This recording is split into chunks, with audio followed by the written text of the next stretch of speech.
ശുഭചിന്ത നൽകിയ വിസ്മയം എന്ന ബുക്ക് എഴുതിയപ്പോഴ് പല ആൾക്കാരും ചോദിച്ചു എന്താണ് ഇങ്ങനെ ഒരു പേരിടാനായിട്ട് കാരണം. ഞാൻ മനസ്സിലാക്കിയ ഒരു കാര്യം എന്തറിയാവോ, നമ്മുടെ ജീവിതത്തില് നമ്മളെ ആർക്കും ദ്രോഹിക്കാൻ പറ്റില്ല. നമ്മളുടെ ചിന്തകളെ ആണ് നമ്മൾക്ക് ഇതൊക്കെ ചെയ്യിക്കണേ. അപ്പൊ നമ്മൾ ചിന്തിക്കുന്ന ഒരു കാര്യങ്ങളൊന്ന് മാറ്റിക്കഴിഞ്ഞാല് നമ്മുടെ ലൈഫിനെ നമുക്ക് ശക്തമായിട്ട് മുന്നോട്ട് കൊണ്ടുപോകാൻ പറ്റും. ഞാൻ എന്റെ ജീവിതത്തില് ഒത്തിരിയധികം മിസ്റ്റേക്കുകൾ ഈ ചിന്തകൾ കൊണ്ട് നടത്തിയിട്ടുള്ള ആളാണ്. എന്നെ വേദനിപ്പിച്ച ആൾക്കാരോട് അവര് ശരിക്കും പറഞ്ഞു കഴിഞ്ഞാല് അവരൊരു ഫോർഗീവ്നെസ് ഒന്നും കൊടുക്കാനായിട്ട് അർഹതപ്പെട്ട ആൾക്കാരായതുകൊണ്ടോ അവരെന്നോട് ക്ഷമ പറഞ്ഞുകൊണ്ടൊന്നുമല്ല. പക്ഷെ എന്റെ സ്വസ്ഥതയൊക്കെ പോകാൻ തുടങ്ങി. അപ്പൊ എനിക്ക് മനസ്സിലായി ഞാൻ ഇവരോട് ക്ഷമിച്ചാൽ മാത്രമേ എനിക്ക് മുന്നോട്ട് പോകാൻ പറ്റുള്ളൂ. അതുകൊണ്ട് ഞാൻ എന്റെ ചിന്തകളെ പോസിറ്റീവ് ആക്കിയപ്പോൾ ലൈഫ് തന്നെ മാറി. എന്റെ ഒരു എക്സ്പീരിയൻസ് ആണ് ഞാൻ ഈ ബുക്ക് ആയിട്ട് എഴുതിയേക്കണേ.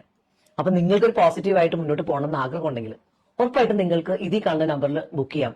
നിങ്ങളുടെ ജീവിതത്തിൽ എന്തൊക്കെ പ്രതിസന്ധി വന്നാലും പോസിറ്റീവായിട്ട് പോകാൻ ഈ ബുക്ക് നിങ്ങളെ സഹായിക്കും.